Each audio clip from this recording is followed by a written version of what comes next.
What if someone knocked on your door on Christmas Eve in the middle of a snowstorm, asking for help? But there was something strange in their eyes. Would you open the door? Or are you about to make the biggest mistake of your life?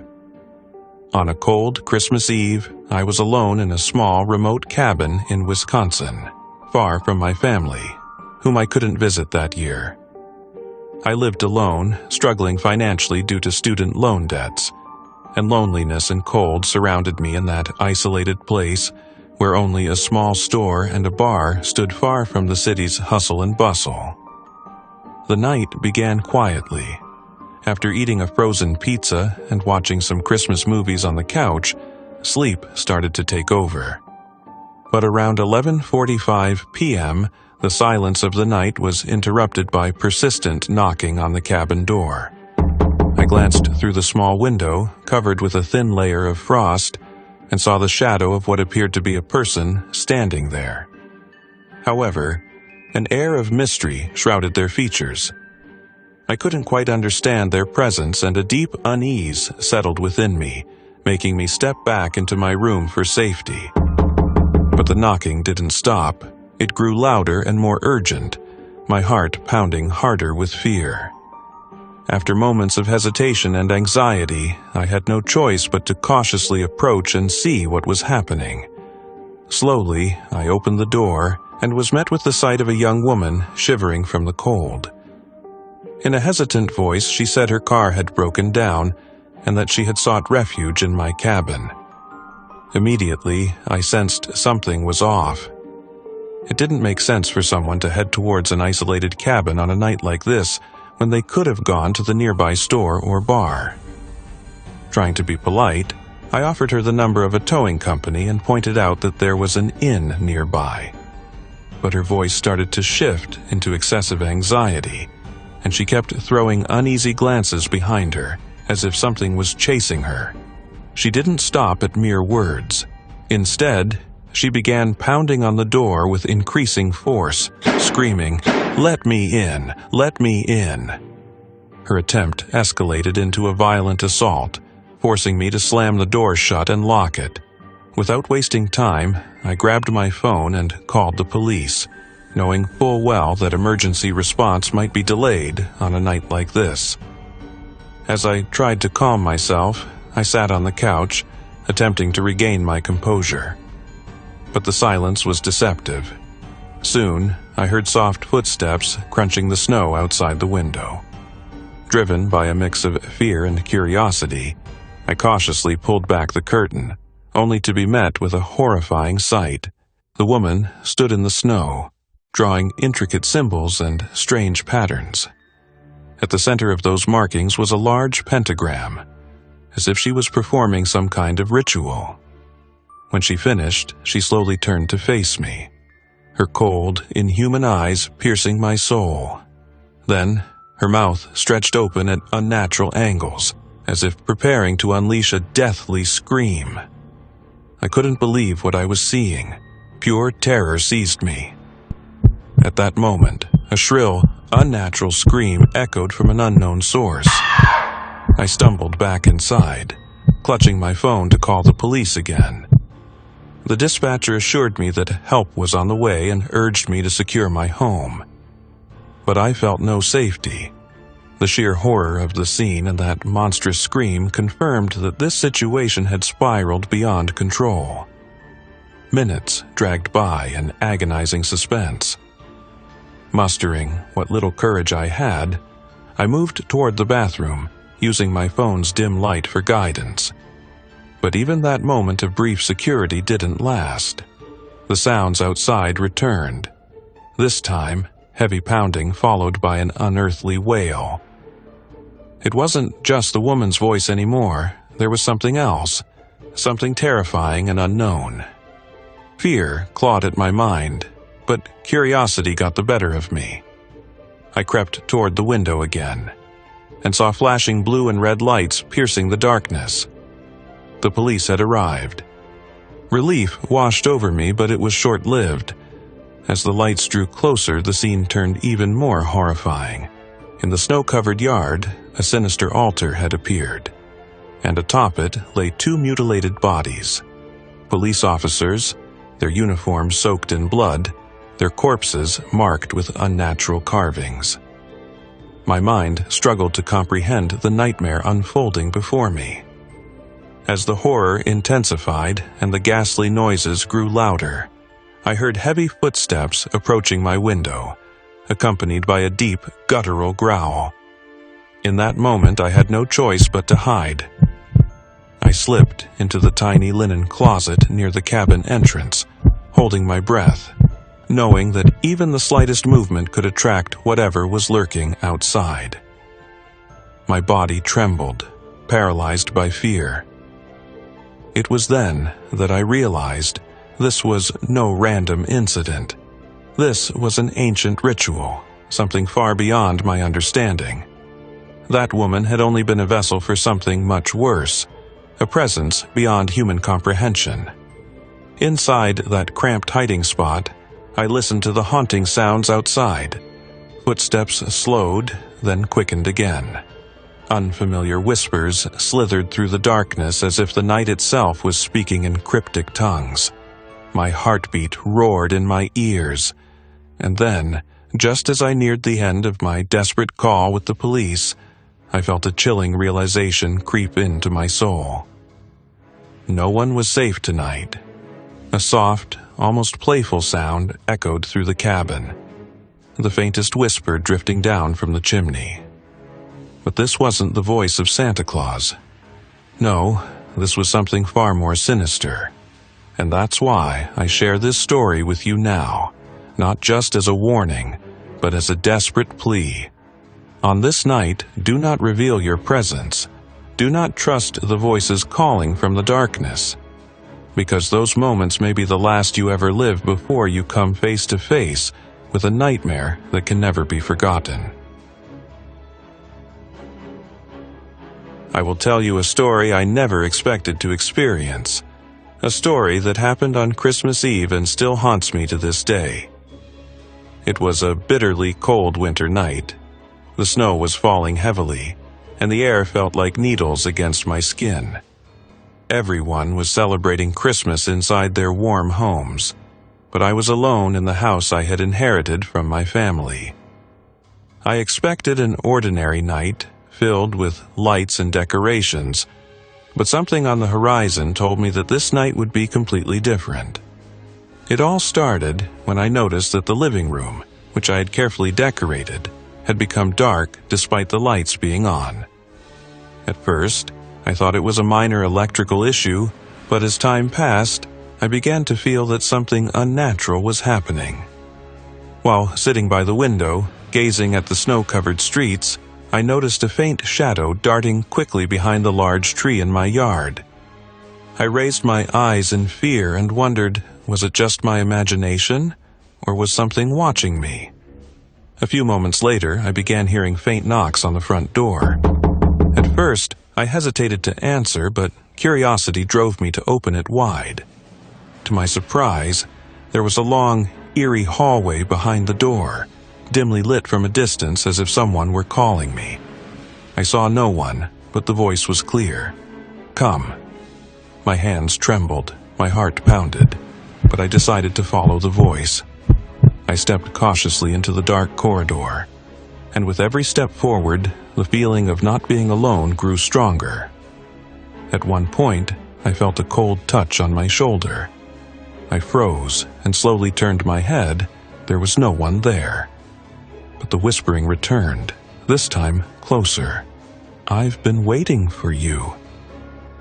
The words seemed to emerge from the darkness itself. I advanced hesitantly until I reached a small room I had never seen before in my house. The room was disordered, its walls smeared with faint, shadowy stains, and a single window overlooked an abandoned backyard. On a small table in the center of the room lay a neatly folded paper. With shaking hands, I opened it, only to find a message written in frail handwriting. "Never look at the shadows, for they come when silence prevails. Merry Christmas." At that moment, time froze. As I read the message, a deep voice echoed in my ears, as if someone were speaking from behind me. "I have seen you, and now you are one of us." I turned around, paralyzed with terror.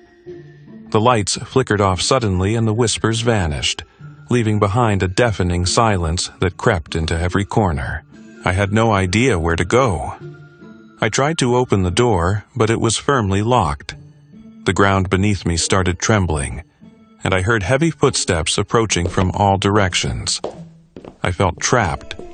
The walls seemed to be closing in, and the shadows on them began to move slowly, as if they were living beings searching for prey. Overwhelmed by fear, I screamed for help, but my cries were swallowed by the cold air. No one responded. In that moment, there was no longer a distinction between reality and nightmare. The voices and shadows wove a sinister web around me, from which escape seemed impossible. Minutes passed, perhaps hours, while I remained imprisoned in that invisible cage of terror. Then, suddenly, the electricity returned, and the lights illuminated the room once more. But something had changed. The room looked different. Its furniture had shifted mysteriously. On the table, something new had appeared. Another note, smaller this time, with a chilling message. "The shadows will never leave you." Panic-stricken, I rushed to the door, desperately trying to escape, but every exit, every door, every window was sealed shut, as if the house itself had turned into an inescapable trap. My heart pounded violently, and an eerie sensation crept over me, as if something was lurking behind every corner waiting. Then, in a moment of utter despair, I heard the heavy footsteps again, this time louder. I struggled toward one of the windows, my breath ragged with fear. Peering outside, I saw something that was not human. A massive, semi-transparent shadow moved slowly through the dark garden. Its eyes glowed with a deep red light, and its face was undefined, a mixture of sorrow and ancient rage. I couldn't bear it any longer. I pounded on the window with trembling hands, pleading for help, but no one came. A terrifying realization took hold of me. This shadow had not appeared by chance. There was an old secret behind it, something tied to the history of the family that had lived in this house for generations. As the minutes stretched into eternity, the doors finally creaked open. From within the house, an elderly woman emerged, wearing an old coat and a traditional hat. She fixed her piercing gaze upon me and spoke in a hushed voice. "This has happened before, and it will not end with you. You must know the truth." She led me to another room, where she sat before an unlit fireplace and began telling me an old tale. A tale of a curse that had haunted this house for ages. A curse linked to shadows that belonged to those who had lost their lives under mysterious circumstances on Christmas Eve, never finding peace. She said, "When silence falls on Christmas night, their spirits return, seeking warmth and life. A soul cannot resist its need for vengeance or reclaiming what was lost." Her words cut through me like a blade. I realized that what had happened to me was merely a fragment of an endless cycle, a ritual that repeated itself every Christmas. I had become a witness to the collision of two worlds, the living and the forsaken dead. After her long, sorrowful story, she opened a small door leading outside and helped me escape that nightmare. As I stepped into the freezing dawn air, I noticed that the snow had begun to melt with the first rays of sunlight. I didn't understand how I had managed to leave that cursed house, but I knew I was forever changed. Now, every Christmas, memories of that accursed night return to haunt me. Sometimes, I hear whispers in the cold wind, and I see shadows moving at the edge of my vision, as if they are reminding me that the curse of that house will never truly end. I still wonder, were they merely nightmares, or was there a hidden truth behind everything I witnessed? This is my story, An unforgettable Christmas night that left me believing that true horror lurks in the details of everyday life. Some secrets, perhaps, are meant to remain buried in the darkness of time. Merry Christmas. But be warned, for on some nights you may find yourself part of a story that should never be told. The uninvited guest. I swear I saw it, and it wasn't human. I'm Ethan, and what I'm about to tell you happened to me personally 5 years ago on Christmas Eve. I was never a believer in the paranormal, ghosts, or any of those things you hear about in stories. But after that night, everything changed. On Christmas Eve, my family gathered at my parents' countryside home, as we did every year. The house was old, built in the early 20th century, and it had that mysterious aura that made you feel like it was hiding more than it revealed. Still, I never thought much of it. I had been coming here since childhood. It was around 10 at night. Everyone had finished dinner, and we were exchanging gifts and chatting by the fireplace. The atmosphere was warm, and the scent of hot cocoa filled the air. But suddenly, the lights flickered off for a moment, then came back on. We assumed it was just an electrical issue due to the heavy snowfall outside. Moments later, I heard a faint tapping on the back window. I looked, but there was nothing there. Probably just the wind, or so I convinced myself. But then the knocking came again, and this time it was louder. I cautiously walked to the back door and peered through the peephole, but I saw no one. Slowly, I opened the door, only to be greeted by the freezing night air and the crunch of snow beneath my feet. I looked around. Nothing but the darkness of the surrounding woods. Just as I was about to go back inside, I noticed small footprints in the snow. They weren't animal tracks. They were tiny, almost childlike, but irregular, as if whoever left them had been walking in a strange, unnatural way. At that moment, I heard a faint voice coming from the trees nearby. "Daddy, where are you?" A shiver ran down my spine. The voice was weak, but crystal clear. It sounded like a small child, but it was unfamiliar. There were no children anywhere nearby. Our house was far from any neighbors. I stepped back inside and locked the door quickly. But just before I could slide the deadbolt, I caught a glimpse of something moving between the trees. There was someone, or something, standing there. I couldn't make out its face clearly, but it was unnaturally tall, and dressed in what looked like old, tattered clothes. The most unsettling thing was that it just stood there, staring at me, completely motionless. I slammed the door shut and hurried back to the living room, where my family was still enjoying their evening, unaware of what had just happened. I tried to calm myself down, convincing myself that it was just a trick of my imagination. But then, minutes later, we all heard it. The slow, deliberate sound of footsteps above us. Someone, or something, was walking on the roof. My father quickly put out the fire in the fireplace, and silence filled the room.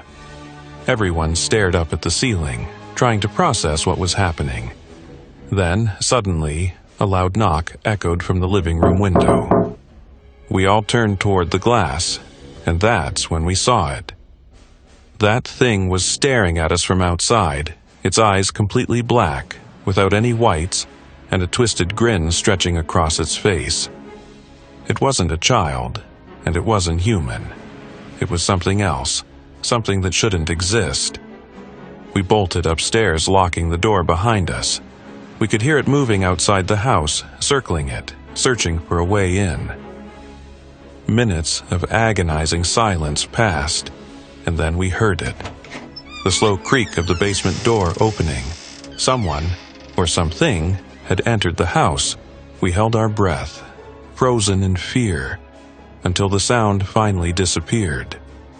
Hours later, When we finally gathered the courage to go downstairs, everything seemed normal.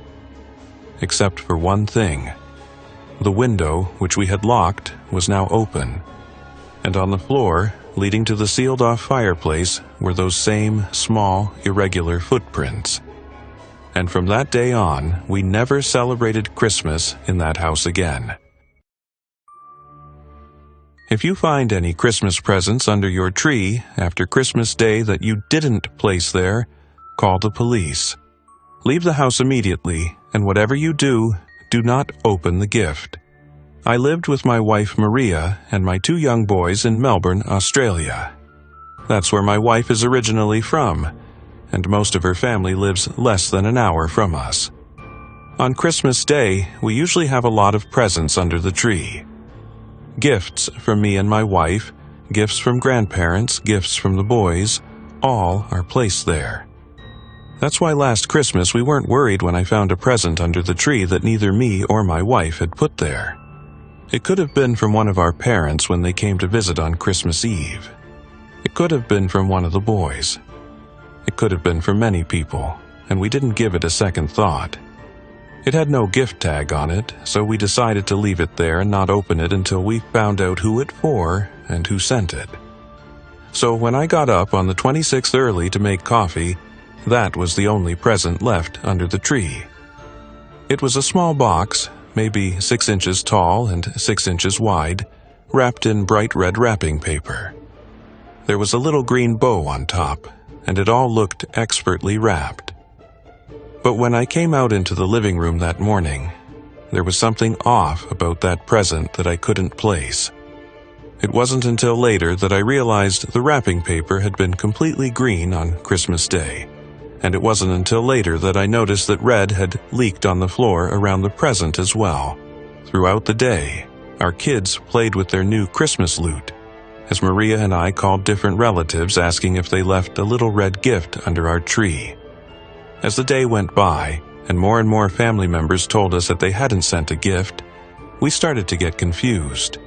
We weren't worried, but we were definitely puzzled. There had been no signs of a break-in or any forced entry, but the gift had to have come from somewhere. Mary and I spent the entire day trying to figure it out, and when night came around, we were mentally exhausted. We put the kids to bed and followed soon after. Now, I'm usually a pretty heavy sleeper, but something woke me up that night.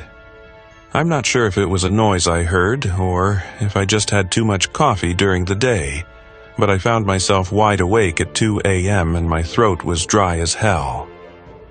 I finally slid out from under the covers and slipped into my slippers, careful not to wake Maria sleeping next to me. I walked out of our bedroom to the kitchen, almost slipping on some spilled water on the floor. Muttering a curse, I turned on the kitchen light and poured myself a glass of water from the refrigerator. I stood there in silence for a few minutes, drinking my water as I leaned against the kitchen counter. My mind was occupied with travel plans. We were going to Japan for New Year's, and when I finished the water, I put my glass in the sink and turned around to turn off the light.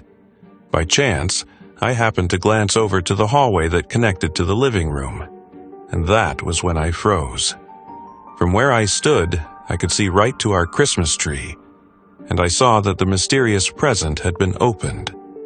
And what I had almost slipped on, what I had first thought was spilled water, was revealed to be a trail of bright red blood leading from the opened present towards the bedrooms. My body was frozen in shock for a few minutes, but I quickly snapped out of it. I grabbed the biggest kitchen knife we had, and I crept over to the hallway, careful not to make a sound.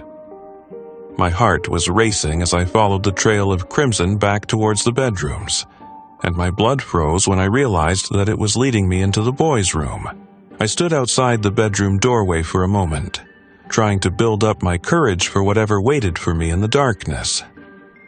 Then I sprang into action, running into the room and switching on the lights in one quick movement. I had tried to prepare myself, but what I saw made the knife slip out of my hand and my jaw drop in horror. My boys had twin beds, one on either side of the room. Micah, the oldest, was on the left side, and Jamie, who was a year younger, was on the right. I saw Micah first, sleeping soundly and wrapped in his sheets. But when I turned to Jamie, I almost threw up. His sheets had been thrown off the bed, and he was sprawled out across his mattress in an unnaturally rigid pose. His limbs were bent back in ways that no bones should be able to move, and his unseeing eyes were open and stared up at the ceiling. Blood covered his pillow, his mattress, everything. Attached to his neck was the most hideous thing I'd ever seen. It was like a cross between a leech and a slug, and was easily almost 2 feet long and almost a fourth of that in width, and the thing was latched onto his neck. It was smooth and slimy and dark green, almost the exact same color of a Christmas pine. But as I stared at it for a moment, I realized it wasn't attached to his neck. It was in his neck. The creature had torn open Jamie's throat and had burrowed its head into the exposed wound. As I stared on in horror, I saw the thing pulse and writhe as it fed off of my dead son's blood and God knows what else. For a cursed minute I couldn't move. I couldn't even look away. I stared on in frozen horror before I finally tore myself away and stumbled back into the hallway. I knew Jamie was dead without having to check, and I knew that I had to call the police. But I think I was going into shock, because all I could think of in the moment was to stagger into the living room to inspect the present. It was then that I saw that the box was logged through with blood, and the top of the box had been ripped off by the creature that was held inside. There was something in there that I couldn't make out, which the police later identified as a dismembered hand, most likely put there to feed the creature once the box had been sealed. Yet, when I bent down to inspect the box, I saw a small scrap of white paper that was perfectly unstained by the blood. I picked it up with shaky hands, and I was barely able to make out the words written on it in impeccable cursive. This is the gift that awaits everyone on the naughty list. Let it be a warning to you all. Cole is hungry, and he will feed. Merry Christmas, -SC.